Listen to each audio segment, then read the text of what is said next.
Hello everyone, welcome to my channel SVS commerce classes. दोस्तों, इस video में हम देखेंगे यूजीसी नेट 2023 दिसंबर के लिए मॉक टेस्ट, जो कि मॉक टेस्ट नंबर है 5। चैनल पे 4 मॉक टेस्ट अपलोडेड है, आप वहां से जाकर प्रैक्टिस कर सकते हैं। ये सारे ही क्वेश्चन प्रीवियस ईयर बेस्ड हैं और कुछ नए क्वेश्चन भी हैं, तो आप यहाँ से प्रैक्टिस कीजिए, आपके एग्जाम के लिए बहुत ही हेल्पफुल होगा। तो हम देखते हैं क्वेश्चन। फर्स्ट है, which of the following is not true in relation to diagnostic evaluation। तो डायग्नोस्टिक इवैल्यूएशन क्या होता है, देखते हैं कौन सा ट्रू नहीं है। It is carried out based on the data obtain from formative evaluation. ये स्टेटमेंट करेक्ट है। Degree of achievement of its considered at the end of exam. It is used when a learner is not able to understand certain concepts and identifies and provide remedies for personal, physical and psychological problem। तो यहाँ पे है, पूछ रहा है diagnostic evaluation कौन सा नहीं है। तो डायग्नोस्टिक इवैल्यूएशन जो होता है वो ये अचीवमेंट को नहीं दिखाता है, degree of achievement of its considered at the end of exam. इसका आंसर हो जाएगा ऑप्शन 2। यहाँ पे ये मेनली होता है क्या, ये आइडेंटिफाई करता है एंड प्रोवाइड करता है रेमेडीज, एंड ये जो होता है ये जब लर्नर को कुछ कॉन्सेप्ट समझ में नहीं आता है उसको डायग्नोस कर देखता है कि क्या वो कौन सा मेथड पढ़ाई का यूज किया जाए जिससे कि उनको प्रॉब्लम ना हो। नेक्स्ट देखते हैं question, what to knowledge comprehension application analysis synthesis and evaluation belongs to.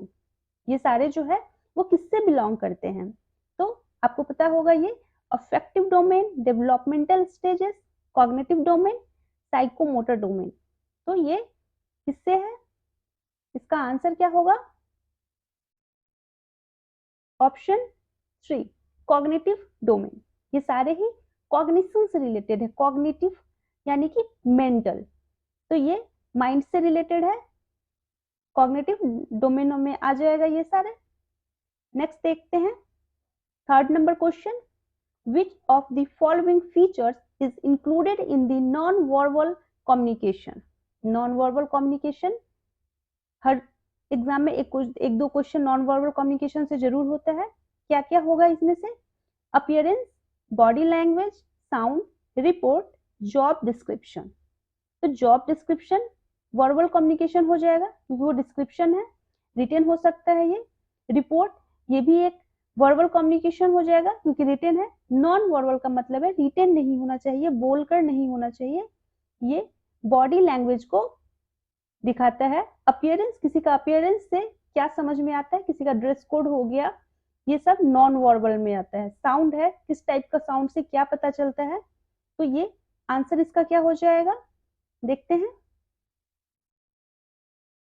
Option 2 A, B and C. Next देखते हैं 4 number question, an external factor that interferes with the effectiveness of the communication is। वो external factor जो communication को effect करेगा कौन सा है, feedback. Feedback एक इंटरनल फैक्टर है और ये कम्युनिकेशन में ये बहुत इंपॉर्टेंट रोल है इसका। चैनल ये भी बहुत इंपॉर्टेंट है, एंड लैंग्वेज। तो ये जो नॉइज है ये एक्सटर्नल फैक्टर हो जाता है। ये सारे तो कम्युनिकेशन में आते ही हैं तीनों। नेक्स्ट इसका आंसर देखते हैं ऑप्शन 2। नेक्स्ट है given below 2 statement regarding fishing. Fishing के रिगार्डिंग 2 स्टेटमेंट दिया है, हमें बताना है कौन सा सही है और गलत है। It targets using lucrative offers and eye catching or attention grabbing statements। Fishing is not always harmful. तो ये जो फिशिंग है इसका जो फर्स्ट स्टेटमेंट है, it target using lucrative offers and eye catching और अटेंशन ग्रैबिंग स्टेटमेंट, ये सही है। इसके थ्रू क्या होता है कि जो फेक आईडी से लोग मैसेज करते हैं और ऑफर देते हैं तरह तरह के, जिसपे अगर कोई क्लिक कर दे तो उनका जो इंफॉर्मेशन होता है वो ले लेते हैं और इसके थ्रू वो फ्रॉड करते हैं। तो देखते हैं इसके बारे में। To gain sensitive information from users and access the credit card detail to withdraw money from their account, वो उनके अकाउंट से पैसे ले सकते हैं।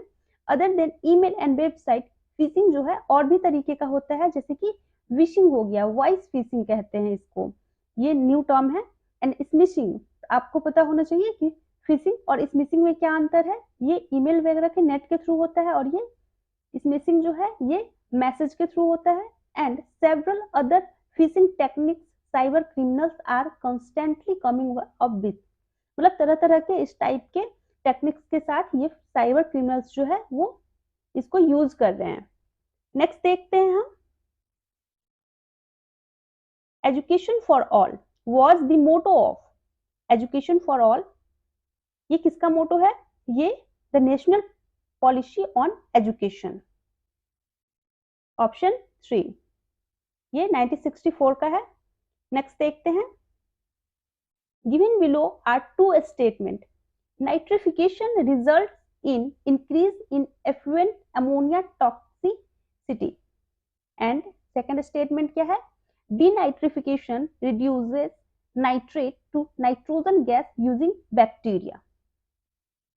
यहाँ पे देखते हैं नाइट्रिफिकेशन क्या होता है। Nitrification is the process by which nitrifying bacteria convert ammonia to nitrite, ये अमोनिया को नाइट्राइट में कन्वर्ट करते हैं and eventually to nitrate.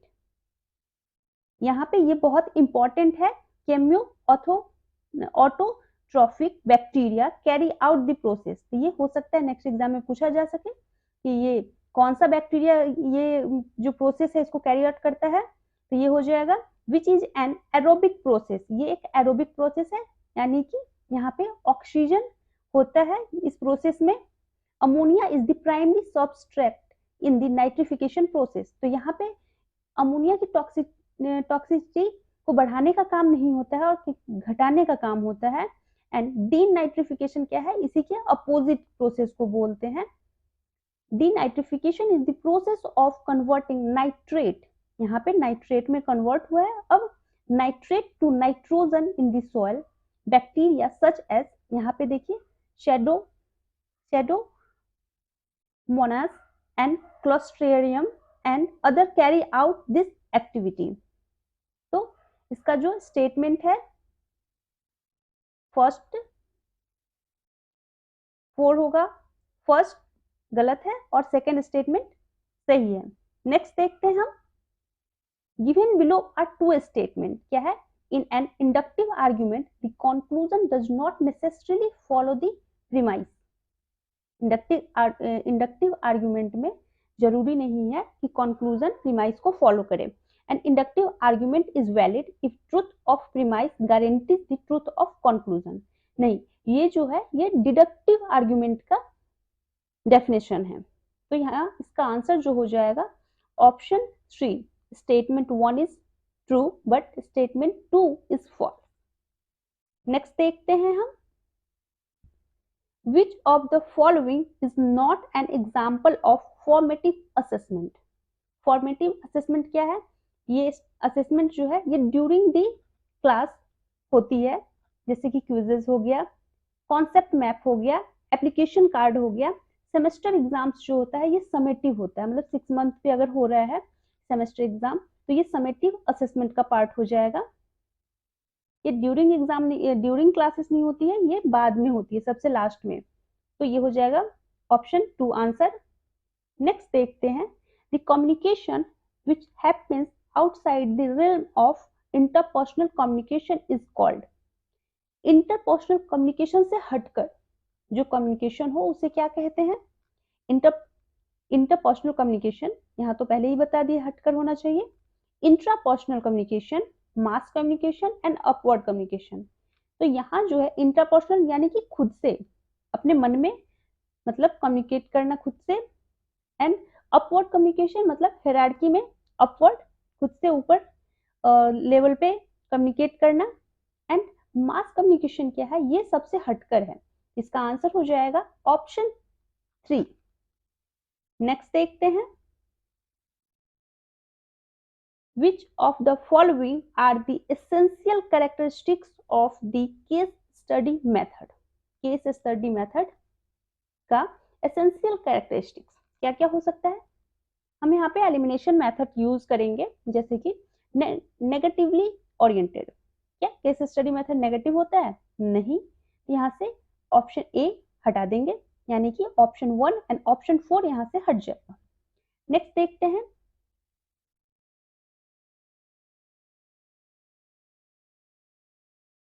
Appreciation oriented.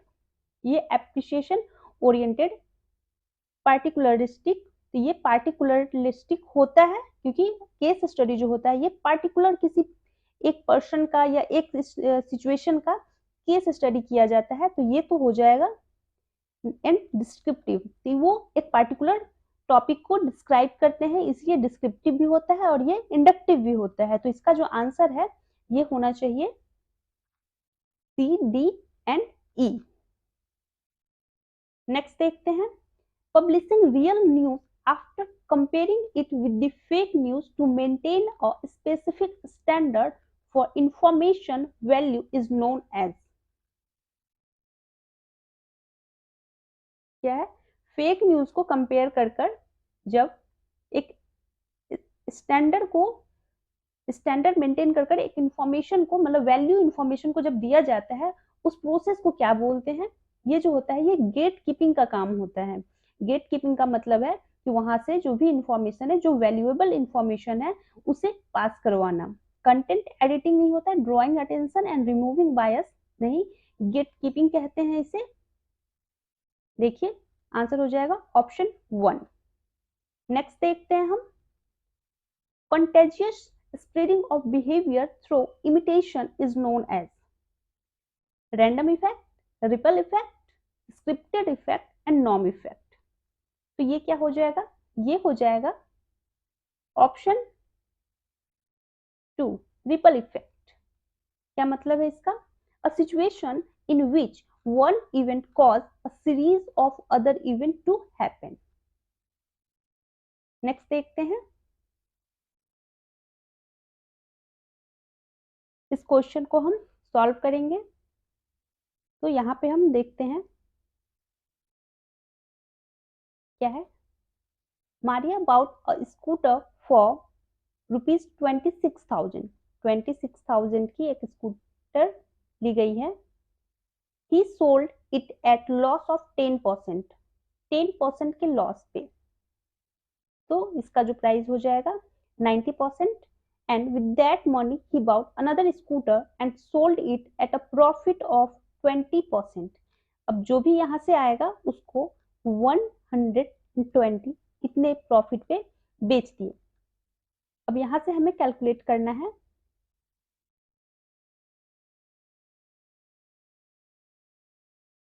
इसे हम इंटू करेंगे 108 एंड देन इसे इंटू करेंगे तो आ जाएगा हमारा 28,080। यहाँ से माइनस कर देंगे 26,000, हमारा आंसर आ जाएगा ऑप्शन 2।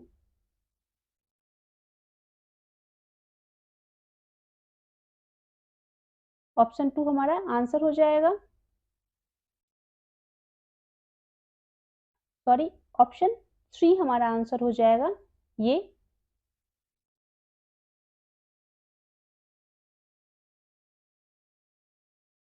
नेक्स्ट देखते हैं, in the context of uses of language, which of the following is fallacy that pertains to the relationship between a person beliefs and his circumstances।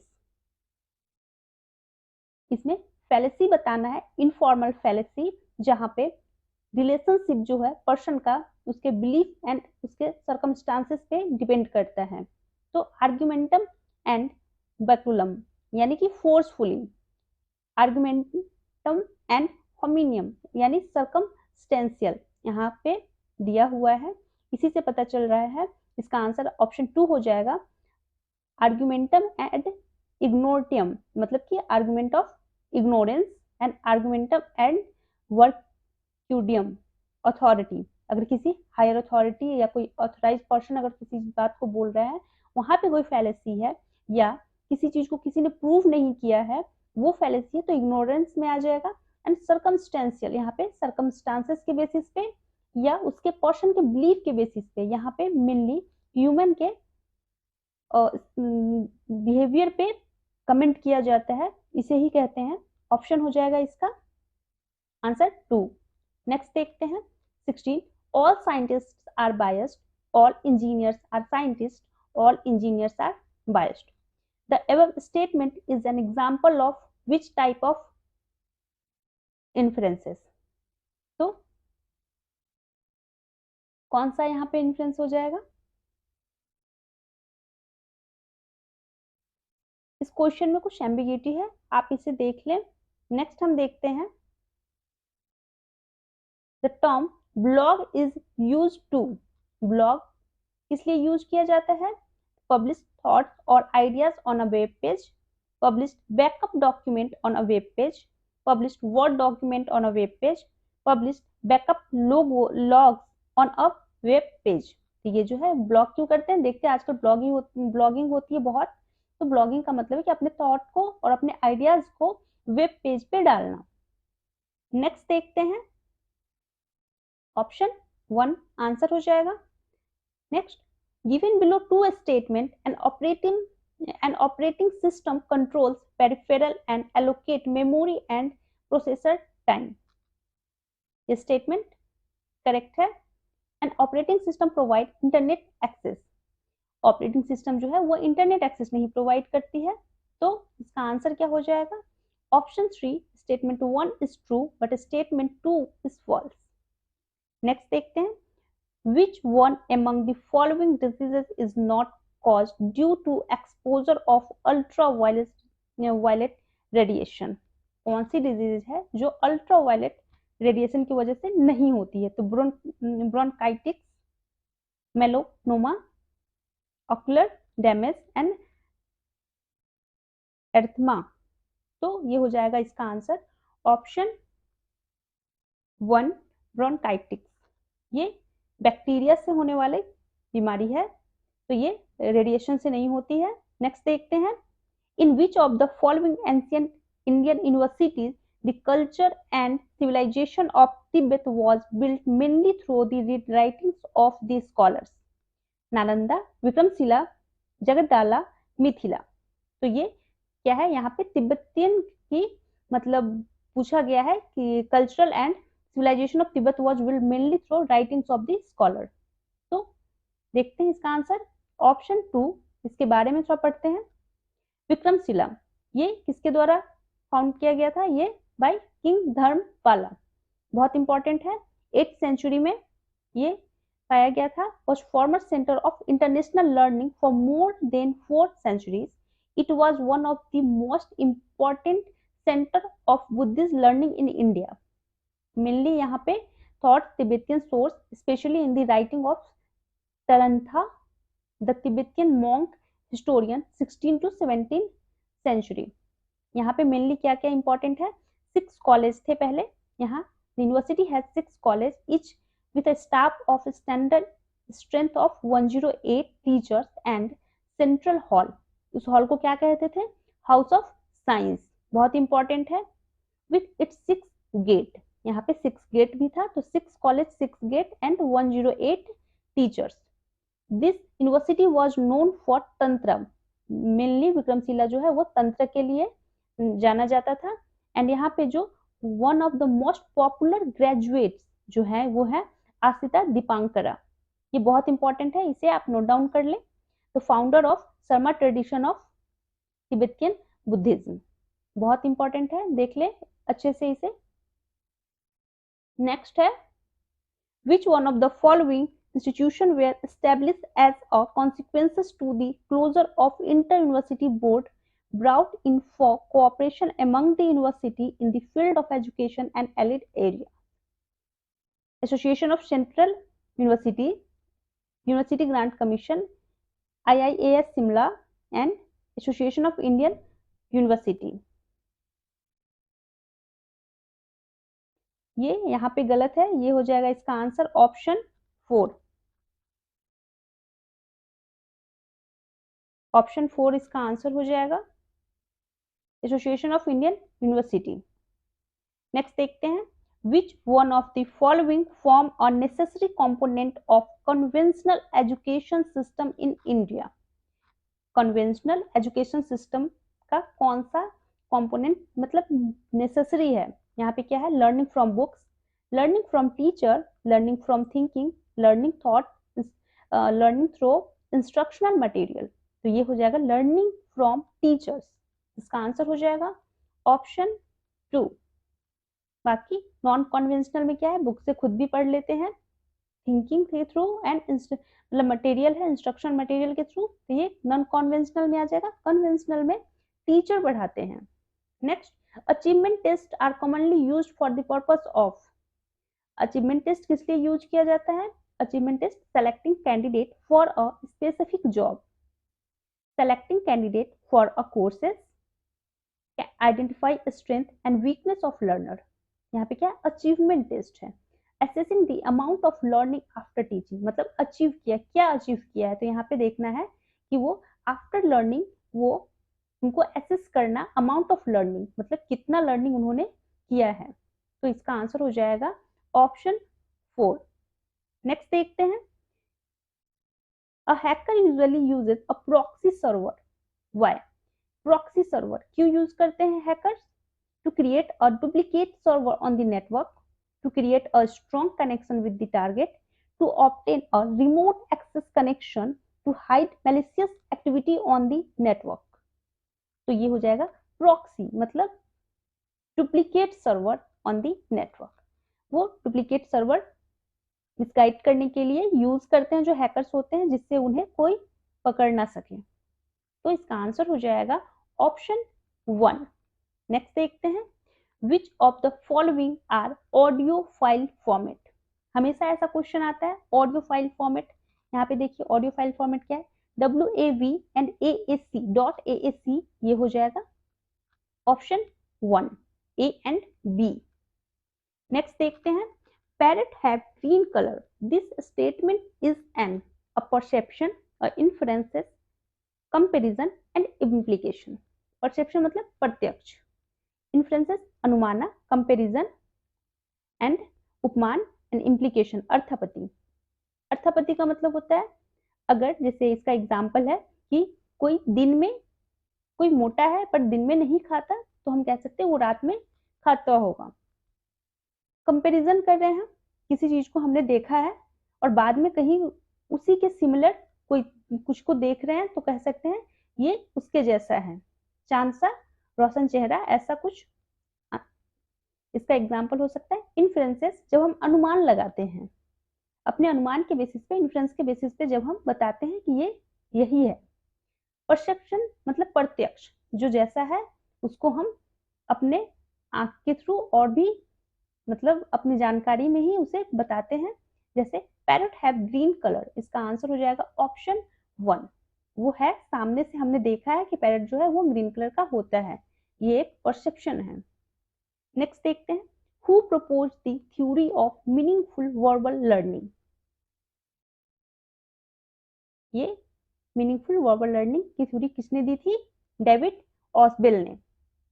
देखते हैं, Benjamin Bloom mastery learning theory, इन्होंने mastery learning theory दी थी। Jerome Bruner theory of development, Lawrence Kohlberg theory of moral development and theory of meaningful verbal learning. ये match the question में भी आ जाते हैं, इसीलिए ये सब नाम बहुत इंपॉर्टेंट है। आप इसे एक पेज में लिखकर अपने रूम में चिपका लें और एक बार जरूर सुबह में देख लें, आपको याद हो जाएगा। बहुत नहीं है, 10-12 होंगे, तो इस तरह से आप इसे याद कर सकते हैं, एक क्वेश्चन तो आता ही है। Next, qualitative research is a impressionistic and subjective. Quantitative research has a higher level of possibility of generalizing the finding. देखते हैं, क्वालिटेटिव रिसर्च जो है इम्प्रेशनिस्टिक एंड सब्जेक्टिव, सही है स्टेटमेंट, सब्जेक्टिव होता है एंड इम्प्रेशनिस्टिक भी होता है। क्वांटिटेटिव रिसर्च जो होता है वो उसमें हाई पॉसिबिलिटी होता है कि वो, क्योंकि डेटा एक्यूरेट होता है, तो उसे अप्लाई भी किया जा सकता है, मतलब कि जनरलाइज भी किया जा सकता है उसके फाइंडिंग्स को। तो इसका आंसर क्या होना चाहिए? Option 1, both statement 1 and statement 2 are true. Next देखते हैं, इफ 7%, यहाँ पे इसे कैलकुलेट करना है हमें, क्या है? If 7% build can build a house in 30 days, 7% in 30 days में किसी हाउस को, मतलब कि एक हाउस को बनाते हैं, तो how long will it take 3% to build a same house? यहाँ पे x मान लेते हैं और सेम हाउस है। अब इसे हमें कैलकुलेट करना है, तो हम इसे कट कर देंगे, ये 10 आ जाएगा और आंसर कितना आ जाएगा? x 70। तो इसका आंसर हो जाएगा ऑप्शन 2। नेक्स्ट देखते हैं, for continuous professional development and self improvement every teacher is supposed to at least devote how many hours every year? ये प्रोफेशनल डेवलपमेंट के लिए और सेल्फ इम्प्रूवमेंट के लिए एक टीचर को अपने आप पे कितना टाइम देना है, उनको अपने आप पे, अपने इम्प्रूवमेंट, अपनी ट्रेनिंग पे उन्हें टोटल 50 आवर, मतलब कि 50 घंटे का टाइम खुद के लिए देना है। नेक्स्ट का आंसर हो जाएगा 4। नेक्स्ट देखते हैं, the most relevant effect of particular matter in air on human health, यानी पीएम का सबसे ज्यादा क्या इफेक्ट है ह्यूमन हेल्थ पे? Impaired blood formation, chest tightness, aggravation of respiratory diseases, headache and rise in blood pressure level. इसकी वजह से रेस्पिरेटरी डिजीजेस होता है, ये डस्ट पार्टिकल होते हैं, तो इससे यहाँ ये प्रॉब्लम होती है। नेक्स्ट देखते हैं,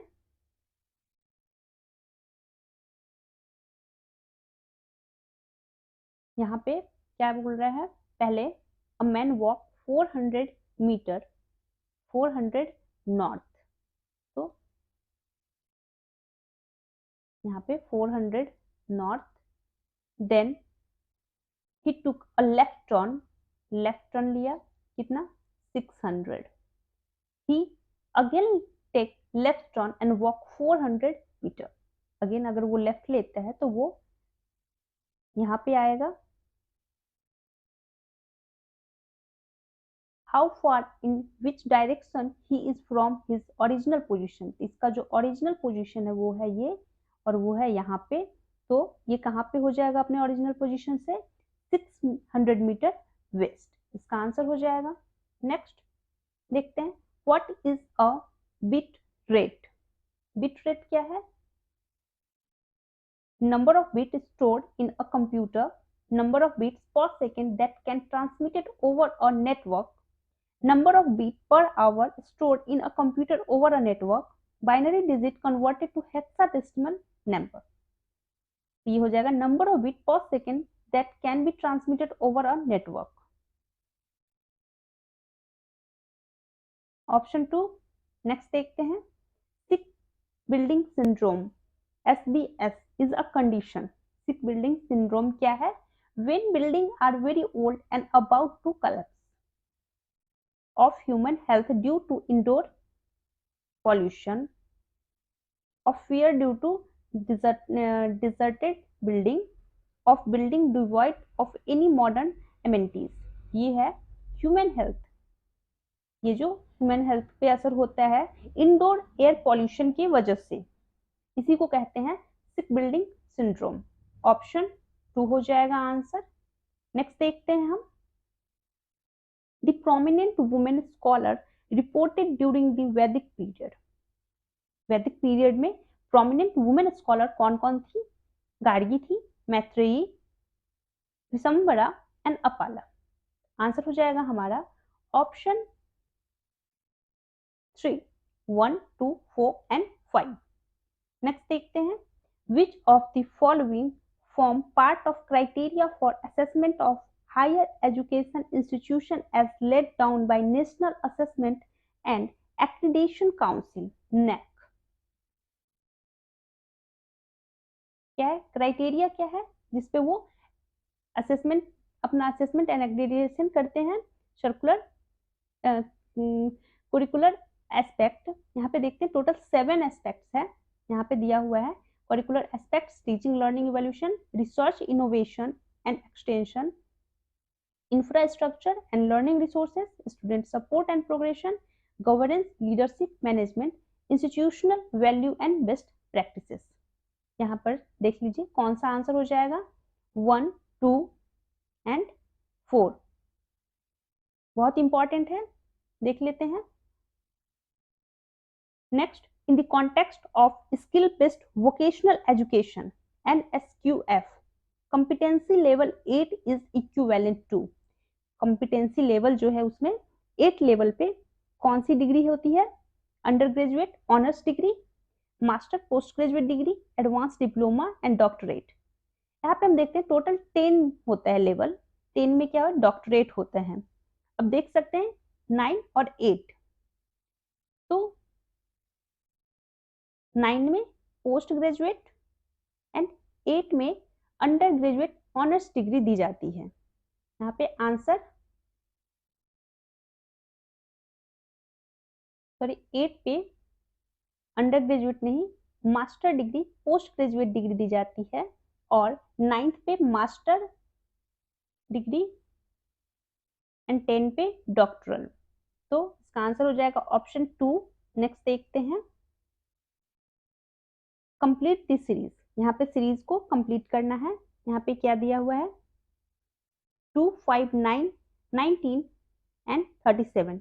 देख रहे हैं सम अप्रॉक्स ये डबल होकर बढ़ रहा है, तो यहाँ पे इंटू 2 प्लस 1 हुआ है, into 2 minus 1, into 2 minus plus 1 and यहाँ पे इंटू 2 प्लस ये करेंगे, तो इसका आंसर हो जाएगा हमारा 74 प्लस 1 75। इसका आंसर हो जाएगा ऑप्शन 1। नेक्स्ट देखते हैं, in the argument flower is fragrant because it is lotus, that is whichever is lotus it is fragrant, lotus growing in that pond, mention the type of fallacy from the following। यहाँ पे स्वरूप सिद्ध, आश्रय सिद्ध, व्याप्त सिद्ध and विरुद्ध। विरुद्ध तो नहीं है, ये हो जाएगा इसका आंसर जो है ये है आश्रय सिद्ध। नेक्स्ट देखते हैं, dioxin and furan are highly toxic substance produced mainly during incineration of municipal solid waste, hazardous and medical waste. Dioxin and furan play crucial role in photochemical smoke formation. तो इसका आंसर क्या हो जाएगा, option 3। Statement 2 जो है वो incorrect है, क्यों देखते हैं। Dioxin are mainly by product of industrial practices, ये बाई प्रोडक्ट होता है डाइऑक्सिन जो होता है। They are produced through a variety of incineration process including improper municipal waste, incineration and burning of trash, and can be released into the air during natural process such as forest fire and volcanoes. And furan क्या है, it is a colorless, flammable, highly volatile liquid with a boiling point close to room temperature। यहाँ पे ये जो है dioxin और ये photochemical smoke के फॉर्मेशन में कोई इसका यूज नहीं है, तो ऑप्शन जो 2 है वो गलत हो जाएगा। और यहाँ पे हमारा 40 क्वेश्चन कंप्लीट होता है। अगर आपको ये अच्छा लगा हो तो प्लीज चैनल को सब्सक्राइब कर दें और वीडियो को लाइक जरूर करें। अगर इसमें कुछ गलत है तो आप कमेंट कर सकते हैं कमेंट बॉक्स में, और प्लीज चैनल को प्लीज सब्सक्राइब दिस चैनल। आपको ऐसे ही टेस्ट हर वीक अब जरूर मिलेगा, तो आप इसी तरह से प्रैक्टिस करते रहें। Thank you.